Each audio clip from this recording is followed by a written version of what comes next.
Bien, y hoy aquí en Periodistas en Vivo nos encontramos con el director de la Fundación Pasos de Vida, Eduard Murcia, cuya misión es trabajar en la defensa de los derechos humanos y la mediación de los conflictos. Hoy, contextualizando el tema, vamos a hablar acerca de la desaparición forzada. Eduard, bienvenido a este espacio. Muchas gracias por el espacio y por supuesto aquí feliz de que podamos compartir sobre todos estos temas tan importantes y que sin duda son en Colombia muy necesarios, sobre todo de visibilizar, porque el tema en el fondo aquí es el por qué no se visibilizan ese tipo de situaciones que han ocurrido en Colombia. Claro que sí, Eduard, venimos de una guerra bastante absurda. Colombia viene de un corazón bien arrugado desde los años 70 en referencia a las desapariciones forzadas gracias a las guerrillas. ¿Por qué no se habla tanto de este tema en referencia a los medios de comunicación? Pues ya tú lo decías, Angelín, de 1970 a 2012, creo que es el periodo, esos son esos 4 periodos, ahí hay 4 bloques interesantes en los que se puede hacer referencia a lo que ha sido el tema de la desaparición forzosa, que hay que dejarlo claro de entrada. En el 80% han sido por situaciones determinadas por el Estado, ¿no? O sea, son crímenes de Estado. Entonces, el hecho de que sean de Estado hace que sean invisibles, porque pues a nadie le va a gustar que se diga que hay gobiernos que generan ese tipo de situaciones de lesa humanidad, y por supuesto el Estado siempre se blinda para no ser investigado, ¿no? Sin embargo hay casos, y ya hablaremos más adelante de eso, que tienen que ver con grupos paramilitares, con grupos subversivos y con las mismas fuerzas del Estado que están implicadas en todos estos temas, ¿no? Claro que sí, casos como lo que pasó con Omaira, que fue aparte representante del ELN, fue una de las que lideró en ese tiempo en Medellín las fuerzas del ELN. Casos como esos han sido pues en vano, porque en cierta forma pues nunca ha habido una respuesta en referencia a eso. ¿Qué se puede decir desde el ámbito de la comunicación? El comunicador social debe estar preparado necesariamente para estar en capacidad de manejar todos estos roles y salir de la zona de confort. La zona de confort es, por ejemplo, lo que estamos haciendo acá, esta entrevista. ¿Qué es lo atrevido y lo aventurero? Que ojalá para todos ustedes sea una manera de inspirar realmente el arte de la comunicación, y es ir al campo de acción, ir al lugar, ir al hecho, ir al suceso. El comunicador social o el periodista no lo hace, salvo contadas excepciones, por 3 razones fundamentales. 1, por el temor que eso implica. 2, por las consecuencias que provienen de ese temor. Y 3, por obviamente la lista de periodistas y comunicadores que han sido asesinados cubriendo el tema de conflicto, que es muy distinto a las otras áreas del periodismo. Es donde menos hay, por ejemplo, ser corresponsal de guerra o cubrir el tema de orden público en Colombia. Son los mismos 10 o 15 que siempre han existido y que envejecieron haciéndolo. No hubo una renovación de comunicadores o de periodistas que lo hicieran, precisamente porque somos un país en conflicto con una violencia declarada muy fuerte. Entonces hace que uno se espante ante eso, que es ante lo que nosotros decidimos un día no temer, y por eso pues hemos tenido la posibilidad de cubrir conflicto en toda Colombia y en 23 países con conflictos de guerra. Okay. Venimos de ya un diálogo de los acuerdos de paz tanto con las FARC como el gobierno. Después de esta guerra que pues parece terminar, ¿qué pasará con los líderes sociales? ¿Se seguirá hablando del tema en referencia a la comunicación? ¿Ya sería como menos propenso a uno exponerse como un comunicador social a hablar de este tipo de temas? Lo que pasa es que vamos a poner ejemplos claros. Por ejemplo, está el caso de las Madres de las Nieves, que se adjudicó al fenómeno paramilitar. Está el caso del Palacio de Justicia, que implicó al Estado y al M-19 en su momento, al narcotráfico.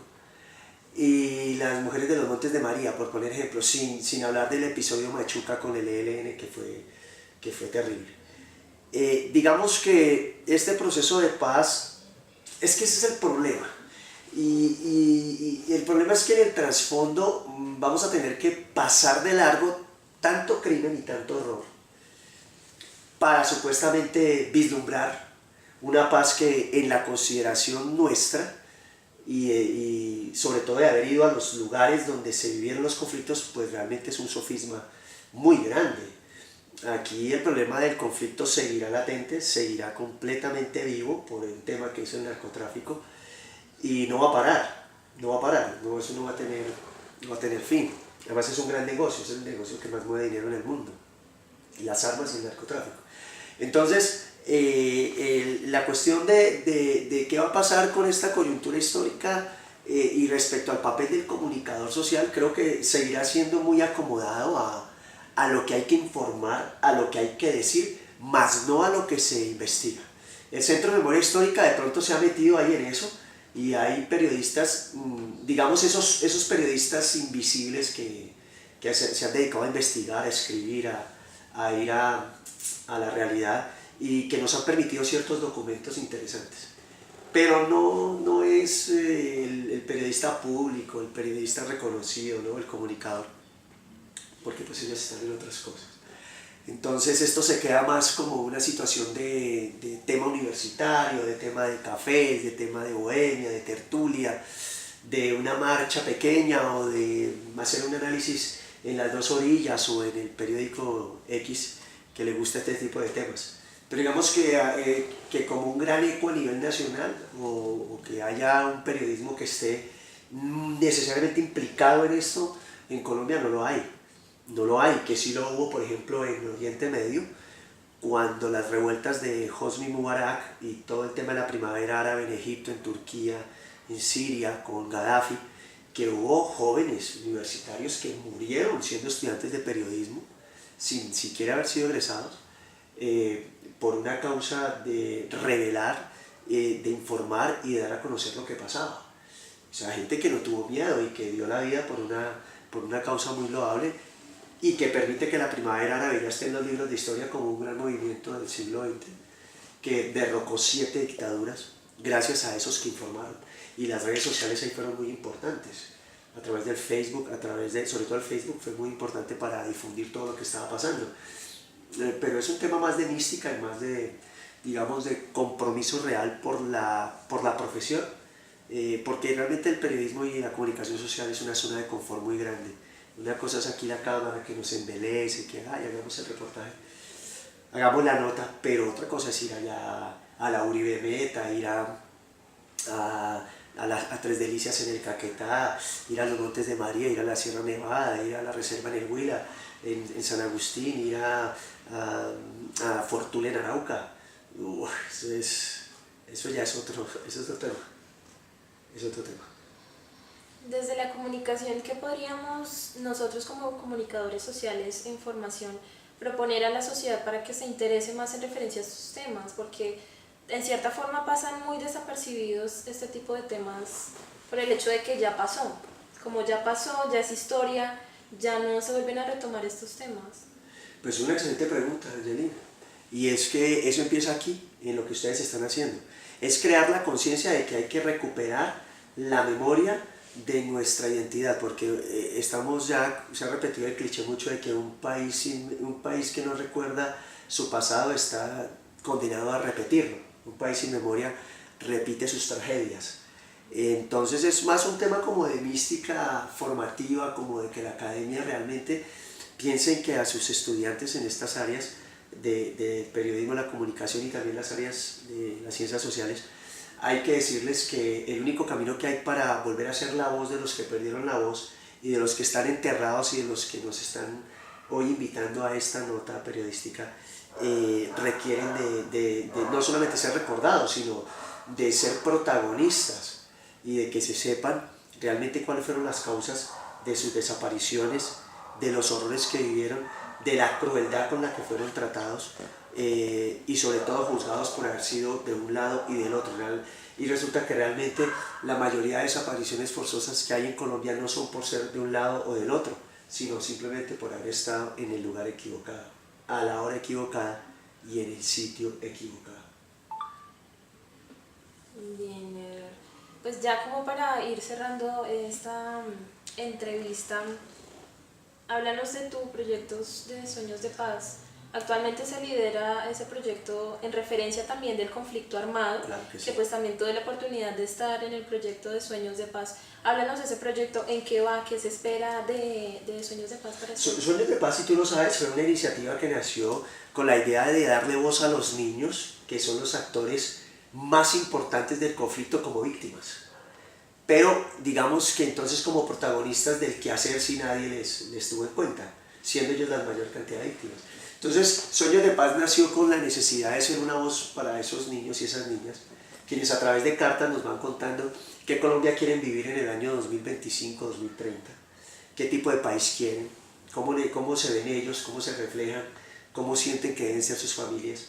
Y la idea es llegar a 1 millón de cartas, vamos en 342.000 cartas a la fecha, lo hemos conectado con el fútbol para tener como un motivo inspiracional.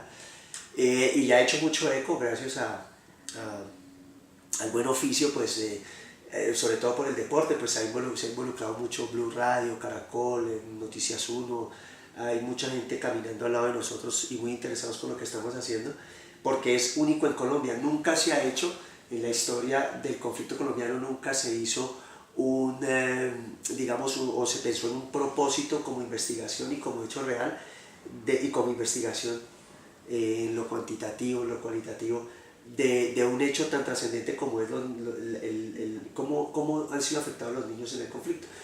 Lo ha hecho la campaña Sueños de Paz, es único en Colombia. Te decía, no hay investigaciones anteriores o gente que se haya dado esa tarea, porque hay que pensar es en los que lo producen, más no en los que lo sufren. Entonces, ese propósito ha sido muy interesante y ha hecho mucho eco. De hecho, para la universidad se presentó, yo en mi tesis de grado, como trabajo de grado, hice todo el bosquejo y lo que fue el proyecto y la dinámica estructural y el armazón, todo el compendio de lo que es el proyecto Sueños de Paz. Y bueno, ahí quedó como documento para la universidad. Se hizo un ejercicio fabuloso con unos niños de Arauca, víctimas del conflicto con el ELN, y se hizo algo extraordinario. Recogimos de allá muchísimas cartas y ellos contaban cómo quieren ver una Colombia distinta, fuera del conflicto, fuera de las armas, fuera de la rabia que nos tienen enceguecidos, y verse jugando fútbol, tocando una guitarra, escribiendo un libro, verse compartiendo en un colegio, en una universidad, con una visión distinta de lo que es Colombia. Entonces, pues ahí vamos andando y esperamos que la providencia nos siga acompañando en estos ejercicios tan interesantes. Ok, Eder, muchas gracias por aceptar la invitación.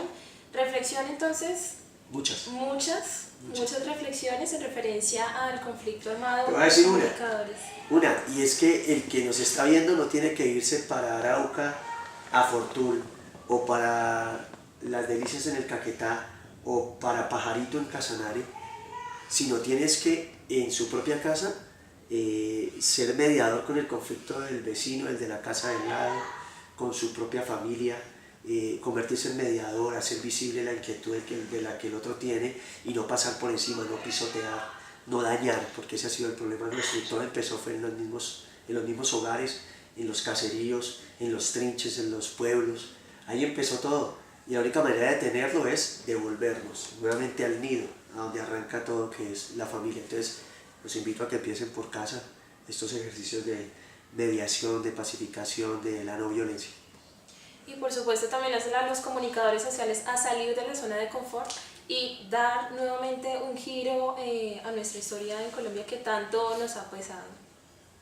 Gracias por aceptar esta invitación. No, Jenny, gracias a ti. Un saludo a toda la gente de la Universidad Minuto de Dios y por supuesto qué interesante que siguen haciendo estos ejercicios y ojalá nos podamos ver pronto. Ok, gracias, Eduardo. Bueno.